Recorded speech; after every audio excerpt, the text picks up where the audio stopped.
Um, it was a disappointing result for us. I thought our guys kept fighting all the way to the very end. We just sort of ran out of time there at the end. So, they never gave up. These guys have been through a lot the last 3 weeks. Um, the the ability to show up for work every day is like unbelievable to see with these guys, and I commend them for everything that they've done the last 3 weeks and today. We didn't really catch any breaks today. You got to make your own breaks at sometimes, but we didn't really catch any breaks, and these guys just kept fighting. And I'm so proud of this team and these individual players for continuing to fight. Freddie, how much did you guys work on Caleb doing the Wildcat stuff? I know there was a little wrinkle late in the year, like the NC State game, and also Mike Merdinger was lined up as a receiver a few times. Did you guys do much of that in the last couple of weeks? Yeah, we've been working on it for the last 3 weeks. Just in case we needed it or we had injuries like we did really. So I think it was pretty successful. That's probably how we moved the ball most efficiently the rest of all day, even in passing game at times. We had some opportunities there we didn't hit. The protection broke down or we just didn't make the play. But you got to give UConn credit. I mean, they're a good aggressive type team that it's either hit or miss, and they hit a lot today. Freddie, with some of the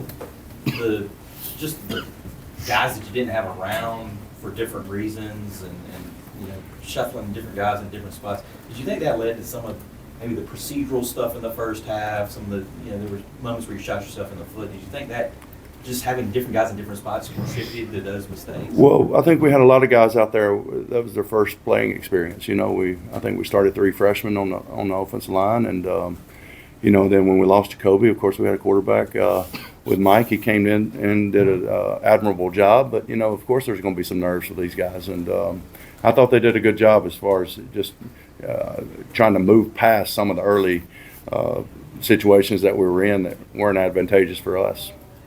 John, early on in the game, obviously guys moved it better in the fourth quarter. Those first 3 quarters kind of struggled getting first downs, things like that. Do you feel there was anything in particular UConn's defense was doing to feed into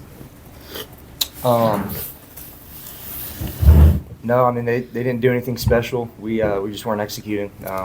Play call was totally fine. We've been practicing it for 3 weeks to a month, and we just couldn't execute it. And when we would get 3, 4, 5 yards, like somebody said, we'd shoot ourselves in the foot. Get a delay of game, offsides, and the whole 3 weeks we've been talking about is just man on man, beat your man, and it didn't really start kicking in until about fourth quarter, so it was just too late. John, what were you feeling when Jacoby went down with injury? What was kind of the silence? It was definitely a big shock. You don't like seeing any of your teammates getting hurt, no matter who it is, but definitely in that situation where we haven't had any other quarterback get any game reps, but it's next man up. That's mentality, and you never know when your opportunity is going to shine.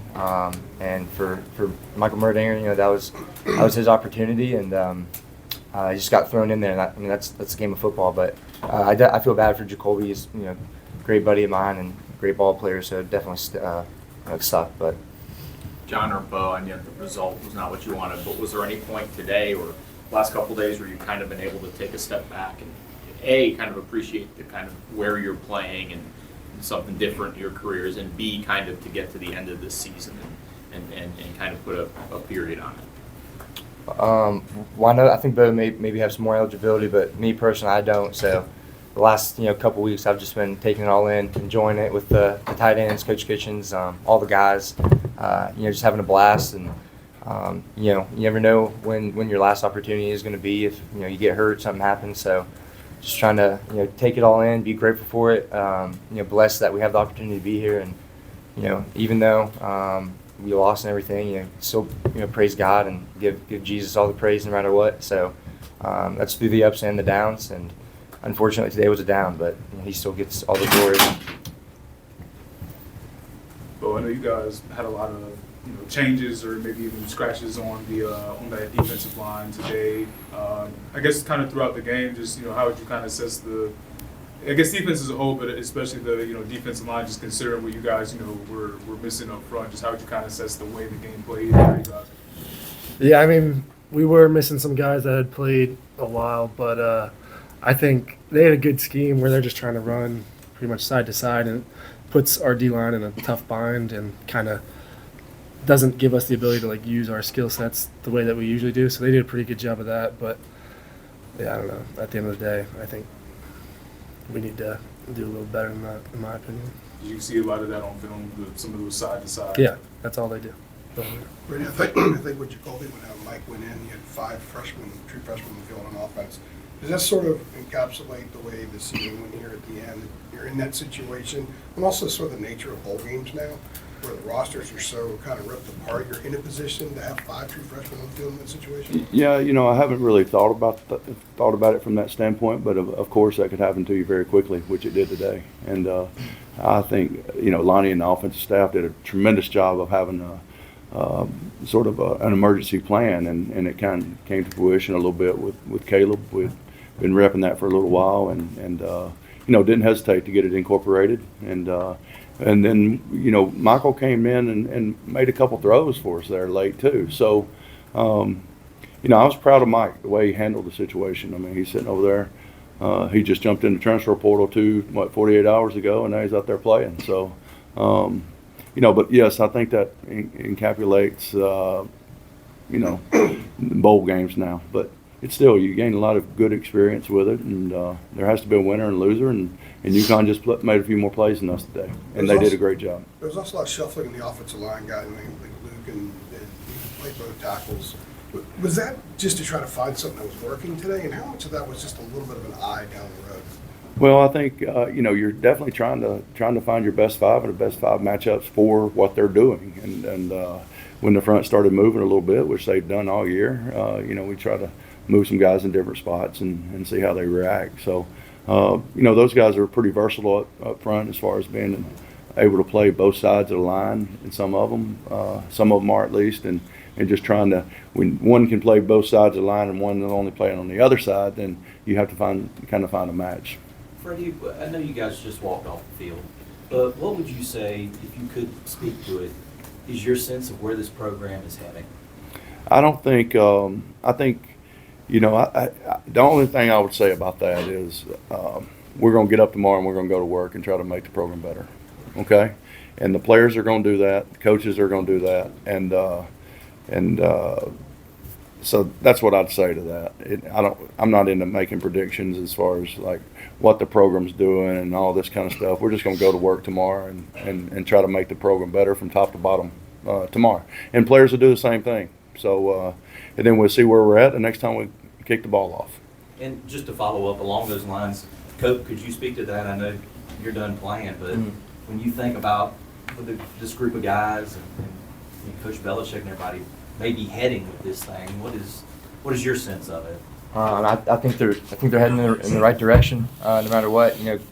A big believer in what Coach Kitchens teaches and what he coaches, and he's definitely excited for Belichick to come in, and I am too for the program. And like you said, I guess we'll just wait and see.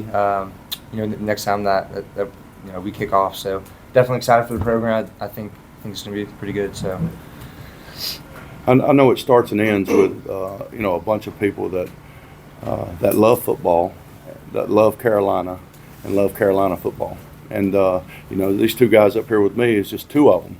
There's a lot of people in the locker room right now that love Carolina and love football and love each other, and that's where it starts and ends. And as long as we keep surrounding ourselves with people like that, we'll turn the corner and we'll get there. But it all starts with the next day and then whatever you're doing at that moment.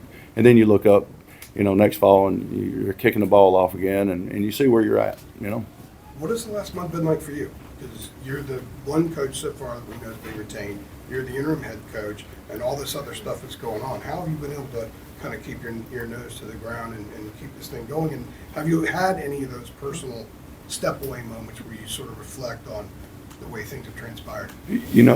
I truly try to practice what I preach, and my job when Bubba made me the interim coach was to be here for these kids at the present moment to get them ready to play in the bowl game. And and offer some kind of stability to get us through that interim time. And so that's really, I haven't really thought about anything outside of that other than, working after that and some portal guys and stuff like that coming in. So, yeah, hopefully that answers your question. Yeah, Beau, what's the last month been like for you? Have processed all this? Just trying to get ready for the bowl game. I mean, that's pretty much all it is. Just straight football. It's nice because obviously school's over, so you're just playing football. It's professional at that point, so just trying to get up each morning, trying to get a little bit better, trying to get ready to play today. Freddie, what was your message in the locker room when you guys got in there just now? That I was proud of them.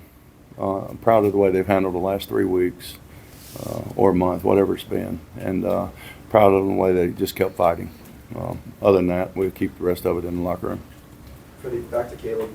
You guys weren't really moving the ball on offense, and then in the fourth quarter, you started off at the 4-yard line, and he ran for 5 straight 10-plus yard rushes, and then capped the drive off with a 17-yard passing touchdown. What was the confidence in just continuing to keep him in there and continuing to keep him doing that? Well, I think, and if you ask Lonnie, I think he would assume, or he would agree with me when I say that, we just ran out of time. I think we found what we could do there, and we did a good job of executing. But again, the reason why we were able to do it then is because we executed better. It's the players out there playing the game, they executed the plays better, and Caleb executed what he's supposed to do, and just right on down the board. So, that was a real good drive, and I'm proud of Caleb for making those decisions. There's a lot of decisions he made on that drive, whether to pull it or keep it and all that sort of stuff, and then just threw an absolute dime in the back of the end zone to John, and, I was proud of him, happy for him. Well, I know, obviously, like you said, last month has just been, about preparing for the game, things like that. But as a guy that does have, eligibility left years of, what is something that you kind of look forward to taking into next year?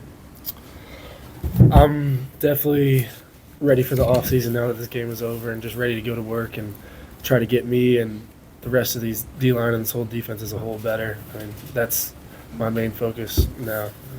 I don't know. You got help to 0-for-9 on third downs today. Was it something they were doing, or just lack of experience, lack of execution? Yeah, I think just lack of execution. I don't think they didn't really do anything we didn't prepare for. I don't think you get a lot of that in bowl games these days. You've got the rosters are so transient from a day-to-day basis at times, and so you can't really be too complicated. So they didn't really do anything. They made more plays than we did, and which usually wins, loses games. And again, I think we just ran out of time. So. All right, we're good. Appreciate y'all.